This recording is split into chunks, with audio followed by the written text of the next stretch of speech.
오늘 그는 나보다 옳도다 라는 제목으로 함께 말씀을 전하려고 합니다.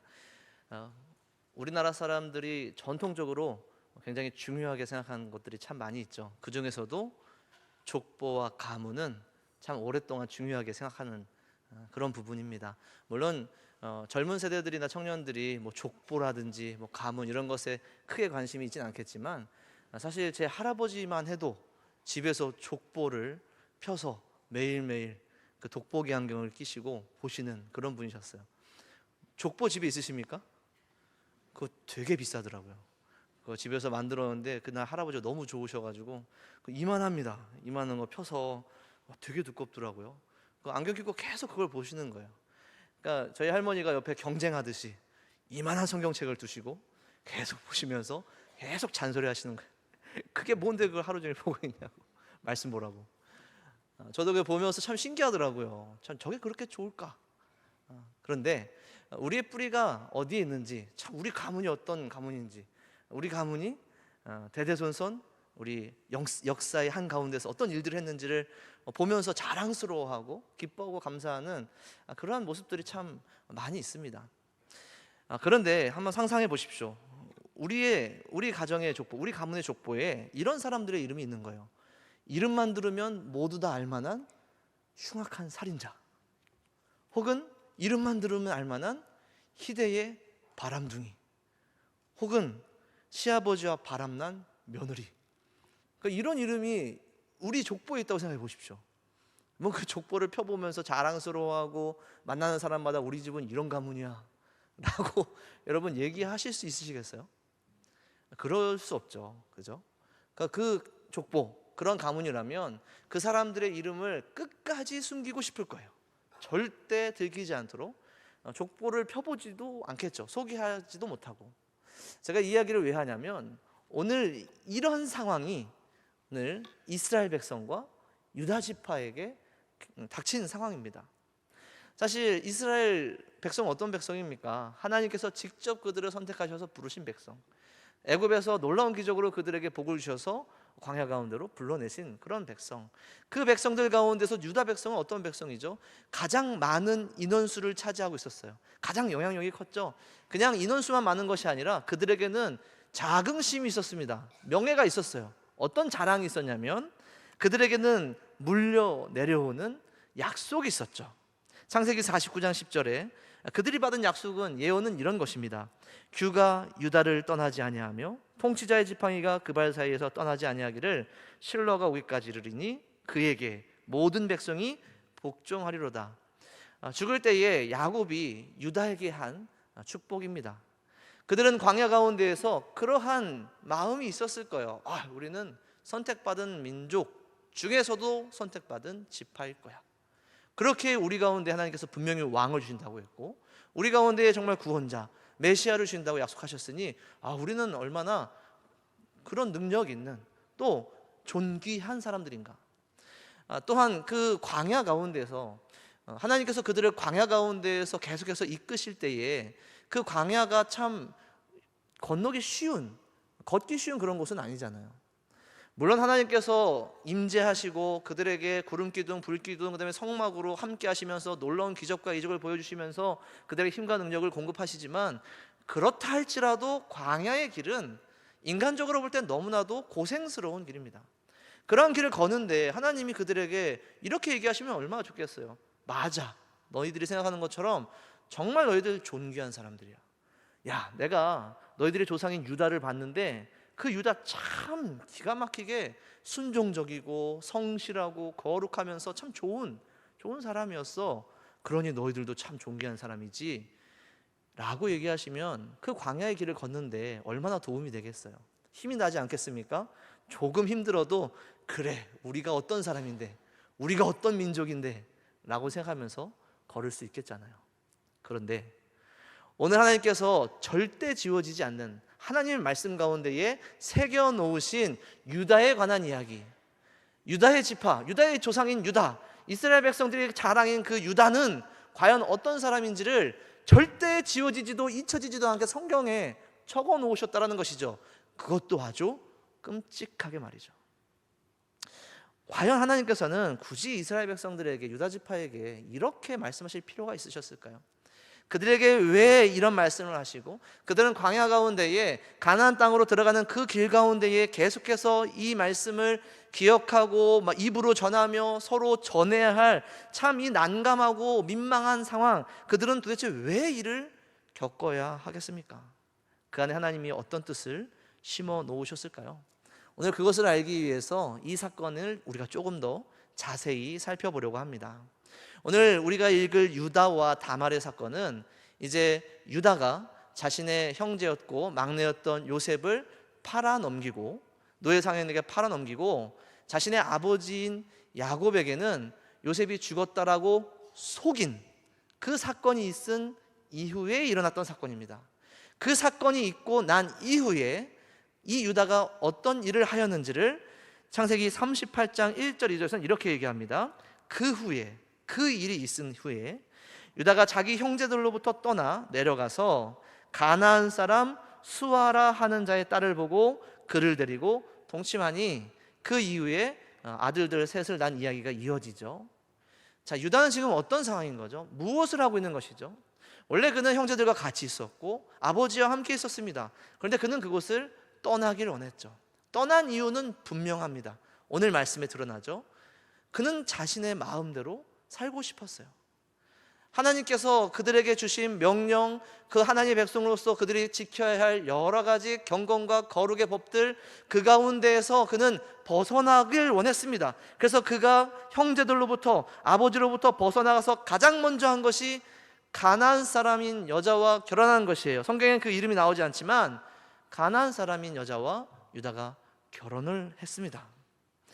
아브라함과 이삭과 야곱에게 하나님께서 그 족장들에게 주신 공통적인 명령이 가나안 사람과 혼인하지 말고 내 친족 중에서 결혼하라 라는 것이었죠. 하나님께서 그들을 큰 백성 삼으시고 거룩한 백성 삼으실 것이니 구별되고 거룩하라, 가나안 백성들의 그 죄악 가운데에 관여치 말아라 라고 말씀하셨지만 유다는 원치 않았던 것이죠. 그런 삶을 원치 않았어요. 본인의 삶을 살고 싶었죠. 인간의 삶을 살고 싶었어요. 너무나도 아름답고 즐겁고 모든 것을 만족시켜 줄 것만 같은 그러한 가나안과 가나안 사람들의 삶, 그들의 삶의 방식이 그는 살고 싶었던 거예요.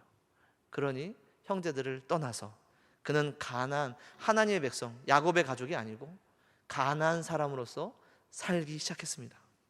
그렇게 살기 시작하면서 그가 낳은 세 아들이 있죠. 엘과 오난과 셀라. 그들을 유다는 어떻게 길렀을까요? 그 가족들은, 그 가정은 어떤 모양으로 살고 있을까요? 하나님이 원하시는 것처럼 거룩하고 순결하며 경건하며 구별된 삶을 살았을까요? 전혀 그럴 수 없죠. 유다의 목적 자체가, 그의 마음의 중심 자체가 그렇지 않았잖아요. 가나안 사람으로 살고 세상에서 살기 원했기 때문에 그 가정은 완전한 세상의 가정이 되었습니다. 완전한 가나안 백성의 문화와 그들의 삶의 방식이 그들 가정 가운데에 가득히 차올랐다는 것이죠. 우리가 무엇을 보면 알 수 있습니까? 그 장자였던 엘을 보면 알 수 있죠. 창세기 38장 7절에 이 엘에 대해서 이렇게 얘기합니다. 유다의 장자 엘이 여호와가 보시기에 악함으로 여호와께서 죽이신지라. 사실 성경에서는 이 엘이 어떤 일을 했기 때문에 악했다, 그가 무슨 죄를 지었다 구구절절히 설명하지 않습니다. 아니, 설명하지 못했을지도 모르겠어요. 그의 모든 삶과 그의 존재, 그의 내면, 그 외면의 열매, 모든 것이 다 악했기 때문이겠죠. 말로 형용할 수 없을 정도로, 아니 표현하지 않아도 될 정도로. 성경에서 한 개인을 하나님께서 직접 심판하시는 그 일이 여기서 처음 일어납니다. 유다의 아들에게서요. 두 번째 일은, 그 두 번째 사건은 언제 일어났냐? 바로 다음 둘째 아들에게 일어나요. 그러니 얼마나 이상한 일입니까? 얼마나 끔찍한 일이에요. 둘째 아들의 죽음을 통해서는 하나님께서 그들을 왜 악하다 하셨는지를 조금 엿볼 수 있습니다. 어떤 일이 일어났느냐면 엘이 죽고 그의 아내였던 가나안 여자였던 다말에게 자식이 없이 과부가 되어져 버렸어요. 그 당시에는 한 여인이 자식도 없이 과부로 살기가 너무나도 힘들고 아니 불가능한 그러한 때였습니다. 그래서 고대 근동에서는 그러한 일이 일어났을 때에 형제들을 통해서 임신하고 자손을 낳고 그 가계를 이을 수 있도록, 그래서 그녀가 살아갈 수 있도록 하는 것이 그 당시에 긍휼이었어요. 선한 일이었어요. 그래서 유다가 오난에게, 둘째 아들에게 이제 명령합니다. 너 형수가 이런 상황에 처했으니 네가 그 자손을 낳을 수 있도록 도와줘라. 그때 오난이 알겠다고 했습니다. 그래서 형수에게 들어가서 동침했죠. 그런데 말씀에서 우리가 오늘 읽지 않았지만 알고 있듯이 오난은 어떤 행동을 했죠? 땅에다 설정해서 자신의 형수가 임신하지 못하도록, 한 번의 사건이 아니라 지속적으로 그렇게 했다고 그래요. 여러분, 그게 얼마나 악한 일이냐면 겉으로는 내가 그 사람에게 이러한 책임을 감당하겠습니다라고 그렇게 얘기하면서 사실은 그렇지 않은 것이죠. 위선자예요, 위선자. 뿐만 아니라 형수를 그냥 쾌락의 도구로, 육체적인 도구로 이용하고 그렇게 그냥 버리는 것이죠. 그러니 다말의 입장에서는 자신의 남편을 잃어버리고 또 떠나보내고 그 남편의 동생에게 유린당한 겁니다. 그러니까 여인으로서 얼마나 비참합니까? 얼마나 고통스러워요. 그 상황과 그 시간이 정말 지옥 같지 않겠습니까? 하나님께서는 그것을 보시고 10절에 보니까 이 일이 여호와가 보시기에 악함으로 여호와께서도 그도 죽이시니, 하나님께서 개인을 직접 심판하시는 이 일이, 두 번째 일이 유다의 둘째 아들에게서 바로 나타난다는 것이죠. 여러분, 여기까지 유다가 이를 겪으면 어떤 생각을 할까요? 유다에게도 참 큰일이겠죠. 자신의 사랑하는 아들이 연달아 죽고 또 자신의 후사도 없는 상황, 유다라는 지파가 어떻게 될지 모르는 상황 아니에요? 그래서 자신의 셋째 아들만큼은 지켜야겠다고 생각합니다. 그래서 그가 한 행동이 바로 11절에 등장하죠. 유다가 그의 며느리 다말에게 이르되 수절하고 내 아버지 집에 있어라. 내 아들 셀라가 장성하기를 기다리라 하니 셀라도 그 형들같이 죽을까 염려함이라. 그리고 유다의 마음은 진짜로 셀라를 나중에 장성하면 주려고 이렇게 한 것이 아니에요. 실제로 이후에 유다는 다말을 잊어버려요. 그에게 셀라를 줄 생각이 아예 없었던 것이죠. 즉 지금 이건 뭐 하는 거죠? 속이는 거예요. 그리고 이 일에 자신의 아들들의 죽음의 책임이 어디에 있다고 생각하는 거죠? 다말에게 있다고 생각하는 거예요. 자신이 하나님의 곁을 떠나서 하나님이 원하셨던 나라가 아니라 세상의 나라에서 살아가면서 세상의 자식들을 기르고 그 가정이 완전히 세상의 가정처럼 자라는 것을 유다 본인이 자행했음에도 불구하고, 그래서 그 악한 아들들이 죽었음에도 불구하고 그 죄의 원인을 다말에게 뒤집어 씌우고 있는 것이죠. 여러분, 그러니 다말의 인생이 얼마나 기구합니까? 다말이 당한 일이 얼마나 고통스러운 일이에요. 지금 그래도 끝까지 순종하면서 믿었던 시아버지에게 버림을 받은 거예요. 유다는 자기 며느리를 버린 겁니다. 그곳에 물러가게 해서 그곳에 놓아두고 잊어버렸어요. 그냥 버렸어요. 아예 줄 생각도 없었습니다. 그러니 유다는 어떤 사람입니까? 사기꾼이죠. 이 일이 있은 이후에 유다의 행동은 어떻습니까? 그 이후로 얼마 후에 유다는 까마득히 다말에게 이러한 일들, 그에게 약속했던 것들 아예 지킬 생각도 없었죠. 그 얼마 후에 어떤 일이 있었냐면 창세기 38장 12절부터 16절에 보면 얼마 후에 유다의 아내가 죽습니다. 죽은 이후에 어떤 일이 있냐면 유다가 갖고 있던 딥나라는 곳에 갖고 있던 양떼 목장에 양털을 깎으러 올라가요. 그러니까 자기 양들 양털 깎으러 올라가는 거예요. 이것은 큰 수확, 어떤 금전적인 어떤 큰 수확이 있는 그런 때예요. 그래서 축제로 그 양털 깎기를 하기도 합니다. 그때 올라가면서 아내가 죽은 지 얼마 안 되는 유다가 어떤 짓을 하냐면, 유다가 그를 보고 창녀로 여겨 길 곁으로 그에게 나아가 이르되 청하건대 나로 내게 들어가기라 하라 하니. 유다는 딥나로 올라가는 길에 창녀를 우연히 만난 것이 아니라 찾아서 들어갔습니다. 지금 성매매를 하고 있는 거예요. 자신의 아내가 죽은 지 얼마 안 돼서 그는 자신의 양털 깎는 그 축제를 기뻐하며 기대하며 올라가면서 여인을 찾아서 성매매를 하고 있는 겁니다. 여러분, 유다가 어떤 사람인지 여러분 좀 아시겠어요? 정말 끔찍한 사람 아닙니까? 그런데 이후에 더 놀라운 사실은 뭐냐면 그가 찾았던 창녀는 나중에 그녀를 찾을 때에 신전 창녀를 찾는다고 해요. 그러니까 지금 유다는 양털 깎으러 올라가면서 신전을 모시는 창녀를 찾아서 그와 행음함으로 어떤 종교적인 행위를 하고 있는 거예요. 가나안 땅에서 성행했던 어떤 종교적인 행위입니다. 그들에게 자신의 어떤 기도의 응답을 받기 위해서, 물질적인 풍요를 신으로부터 받기 위해서 이러한 짓을 하는 거예요. 그게 가나안 사람들의 종교였어요. 그러니까 지금 유다는 그냥 행음한 사람도 아니고 하나님의 백성으로서, 여호와 하나님의 언약을 받은 가족의 일원으로서 그는 지금 무엇을 하고 있냐면 우상 숭배를 하고 있는 겁니다. 이러한 음란한 행위를 하면서까지요. 나중에 이 일이 밝혀질 것 같으니 그는 그 여자를 찾는 일을 중단하기까지도 하죠. 그는 사기꾼일 뿐만 아니라, 행음한 자일 뿐만 아니라, 우상 숭배자일 뿐만 아니라 끔찍한 위선자입니다. 왜 그가 끔찍한 위선자냐면, 나중에 지금 유다는 뒷구녕으로는 자기가 온갖 더러운 짓은 다 하고 있잖아요. 그죠? 온갖 끔찍한 짓은 다 하고 있어요. 그런데 나중에 얼마 후에 이제 성경에 석 달 후쯤에 24절에 나오죠. 오늘 본문입니다. 석 달 후에 어떤 사람이 유다에게 일러 말하되 내 며느리 다말이 행음하였고 임신했다라는 얘기를 듣고 뭐라고 얘기합니까? 그를 끌어내어 불사르라 라고 얘기합니다. 여러분, 유다는 그런 사람인 거예요. 자신은 얼마나 더럽고 추악한 죄인임에도 불구하고 누군가 죄를 짓는 것을 눈뜨고는 못 보는 사람입니다. 자신도 똑같이 행음하고 간음했음에도 불구하고 자신이 저버린, 자신이 떠나보낸 며느리가 행음했다는 소리를 듣고 참지 못하고 분노해서 그를 끌어내서 불살라버리라라고 얘기한 것이 유다라는 사람이죠. 여러분, 어때요? 우리가 상상하던 유다는 어떤 사람이죠? 이런 사람 맞습니까? 이스라엘 백성들이 출애굽하면서 유다라는 지파 자랑스러워하며 또 스스로도 유다 지파임을 자랑스러워하며 그들이 생각했던 유다가 과연 이런 사람이었을까요? 정말 끔찍하고 매정하고 위선적인 율법주의자입니다.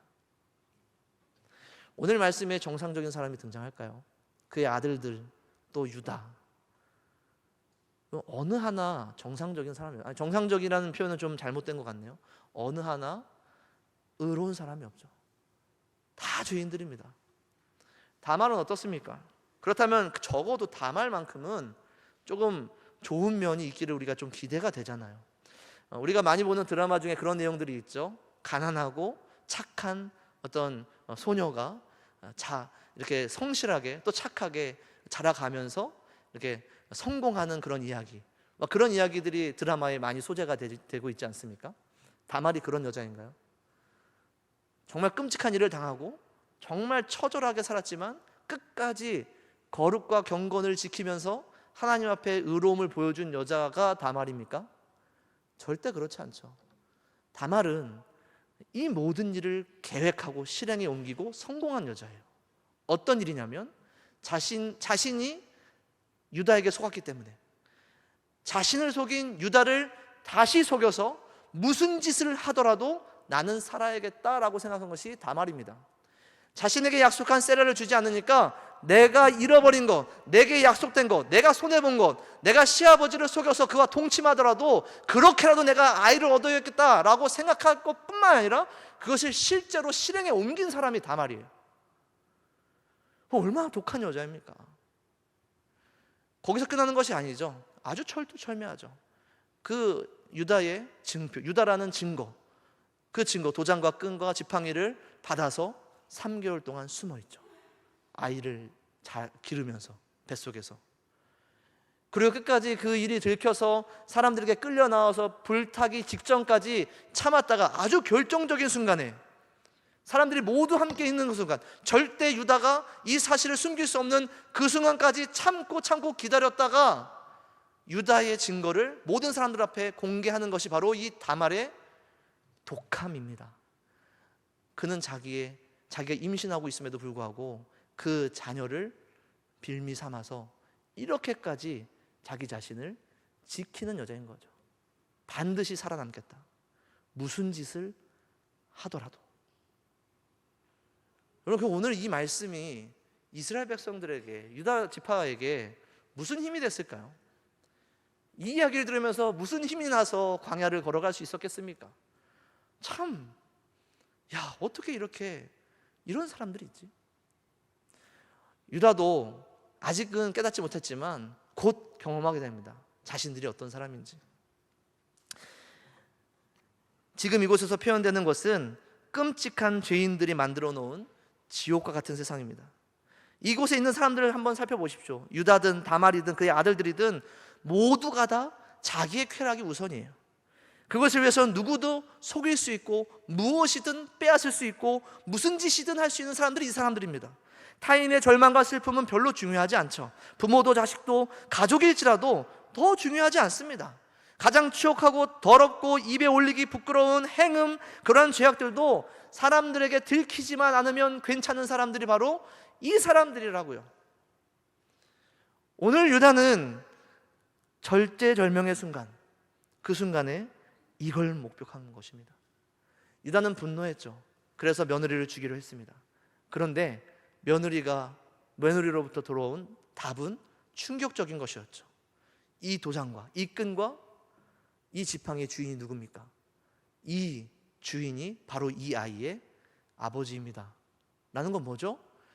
며느리가 행음했기 때문에 죽이려고 했던 이 유다에게 다말은 바로 당신이 이 끔찍한 일에, 이 끔찍하고 이 더러운 일의 주인공이야 라고 지금 얘기하고 있는 것이죠. 여러분, 유다는 그 순간 너무 끔찍하지 않았겠어요? 그 주인공이 나라는 것도 끔찍하지만 결국에 자기 손으로 자기의 며느리를 불태워 죽이면서 그 뱃속에 들은 자기의 아기까지 죽일 뻔한 게 바로 유다라는 사람입니다. 하나님께서는 이러한 일을 왜 유다에게 깨닫게 하실까? 왜 보여주실까요? 하나님께서는 사실은 이 일을 통하여서 유다에게 묻고 싶은 것이 있으셨습니다. 유다가 좀 알았으면 했던 것이 있었어요. 동일하게 광야를 걷는 이스라엘 백성들이 좀 알기를 원하는 것이 있었어요. 동일하게 이 말씀을 목격하는 우리들에게 하나님이 좀 우리가 알기를 원하는 사실이 있다는 것입니다. 오늘 우리 말씀을 통해서 하나님은 그것을 남겨두셨어요. 어디에 남겨두셨냐면 창세기 37장과 38장입니다. 창세기 37장에는 유다가 자신의 아버지인 요셉을 속이는 장면이 등장해요. 아버지, 아들의 옷인가 보소서. 이 요셉의 옷인가 보라는 거예요. 아들의 옷인가 보소서라고 하며 아버지가 그것을 알아보고 라고 나와 있죠. 이 보소서와 알아보고가 사실은 같은 단어입니다. 확인해보다. 확인해보세요. 확인해보고 알아봤다라는 것이죠. 그 다음에 지금 다말이 유다를 속이는 장면을 보십시오. 다말이 얘기하는 거예요. 보소서, 확인해보세요. 이 도장과 끈과 지팡이가 누구의 것이니까 유다가 그것을 알아보고 확인해보고 안 거예요. 지금 유다는 이 사건을 통해서 자신이 아버지를 속이고 유다를 버렸던 사건부터 시작해서 그 이후에 일어난 그 수많은 일들 속에서 무엇이 원인인가를 드디어 깨닫게 된 것입니다. 하나님은 이렇게 질문하는 것이죠. 하나님께서 유다에게 묻는 것입니다. 보아라, 유다야, 확인해봐라. 누가 지금 나의 역사를 회방하고 있느냐? 누가 내가 너희들에게 준 사명을 외면하고 있느냐? 누가 내가 이 땅을 구원하기를 원하는 이 역사의 한가운데에서 죄와 사망과 지옥과 같은 세상을 만들고 있느냐? 유다가 확인해 보니, 유다가 알아보니 자기인 거예요. 그런 사람이었던 거예요. 유다는 그러한 고백으로 내가 이렇게 끔찍한 사람이었구나, 내가 하고 있던 짓들이 난 그저 내가 행복하길 원했는데, 내가 즐겁길 원했는데, 그냥 내가 갖고 싶은 걸 갖길 원했는데 사실 내가 원하는 대로 살았던 결과가 이거구나 라는 것을 지금 고백하고 있는 거예요. 그러한 회개의 고백이 오늘 말씀의 제목입니다. 그는 나보다 옳도다. 유다는 지금 다말에게 그렇게 얘기하고 있는 겁니다.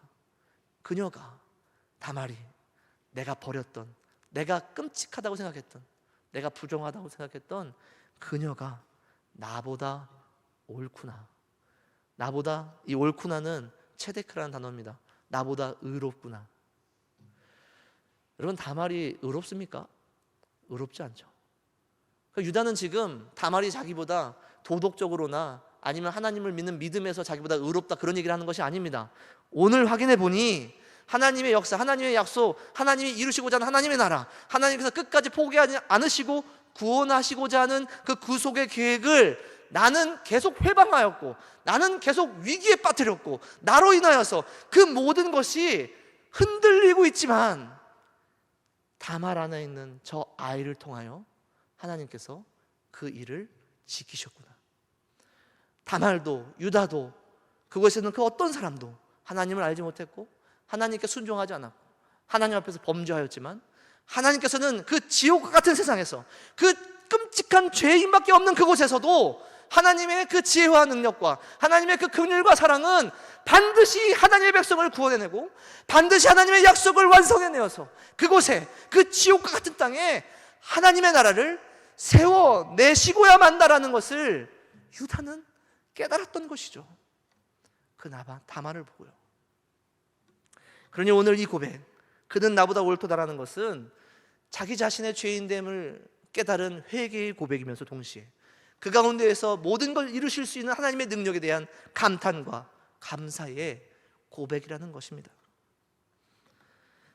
그러니 오늘 유다가 변할 수밖에 없지 않겠습니까? 이것을 경험한 이후에 유다가 이전과 같이 살 수 있을까요? 다시 이야기는 39장부터 이제 요셉의 이야기로 넘어가죠. 조금 더 이야기가 지나가면 극심한 가뭄 때문에 요셉의 가족들과 또 애굽의 총리가 된 요셉의 이야기가 등장하게 됩니다. 그곳에서 요셉은 형제들을 시험하게 되죠. 그 이야기가 시작될 때 유다는 형제들에게 돌아와 있습니다. 유다는 아버지 곁으로 다시 돌아오죠.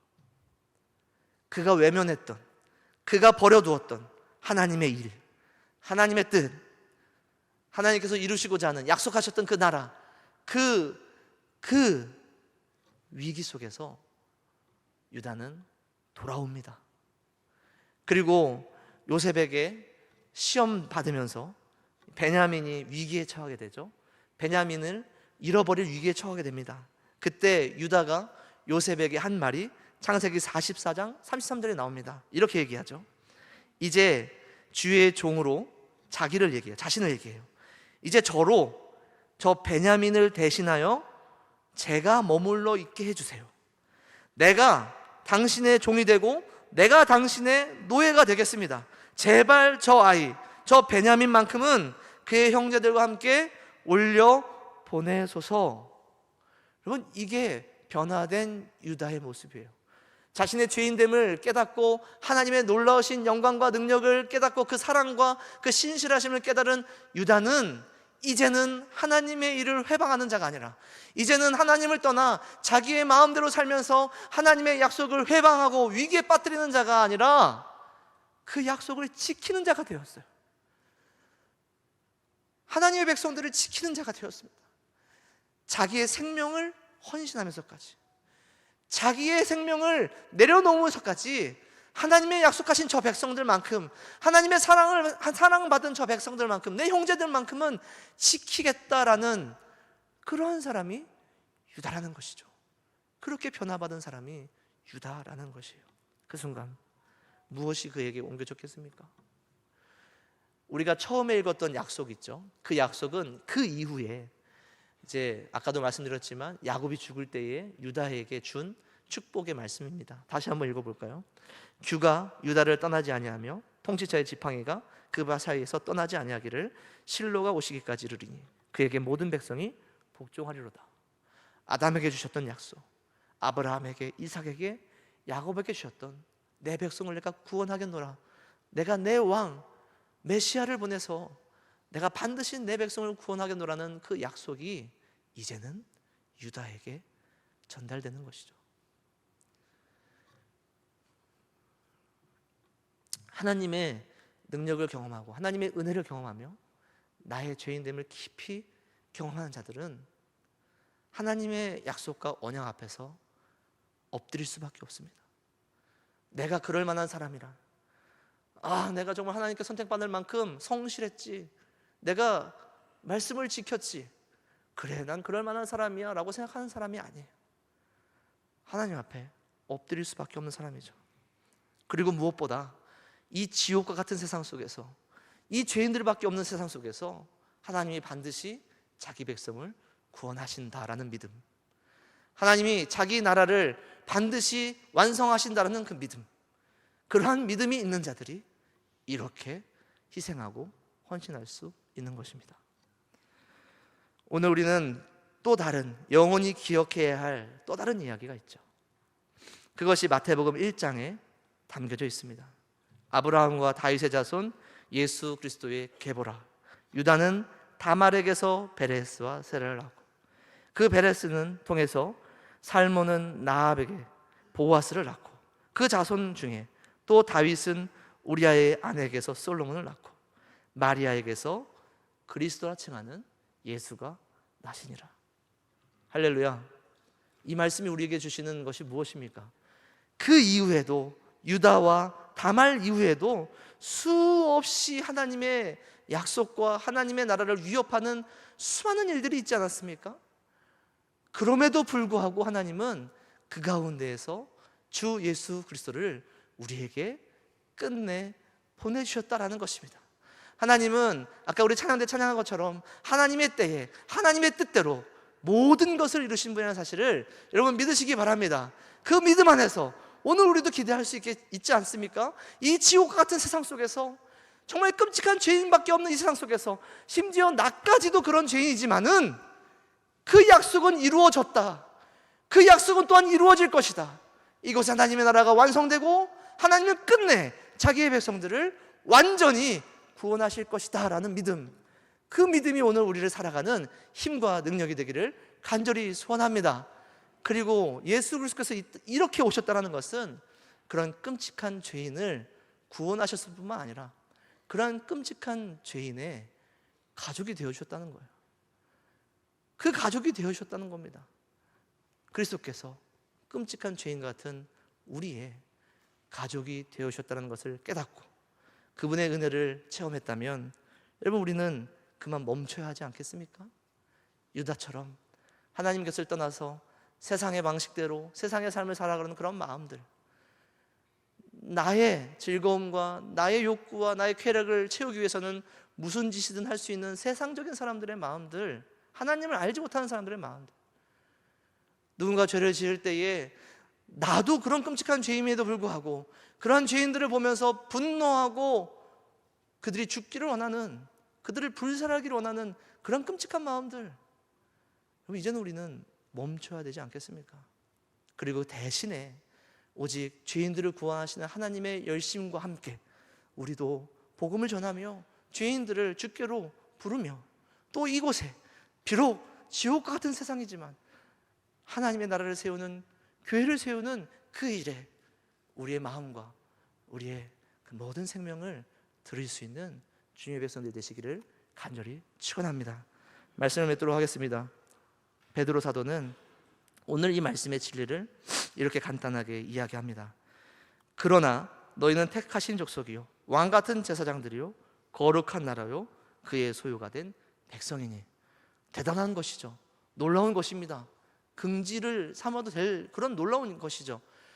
그러나 그것이 너희의 의로움 때문이 아니라, 너희가 그럴 만한 사람들이었기 때문이 아니라, 너희를 어두운 데에서 불러내신 그 귀한 빛에 들어가게 하신 예수 그리스도의, 또 하나님의 아름다운 덕 때문임을 알고 그것을 선포하는 주의 백성이 되기를 소원하는 말씀이 바로 이 말씀입니다.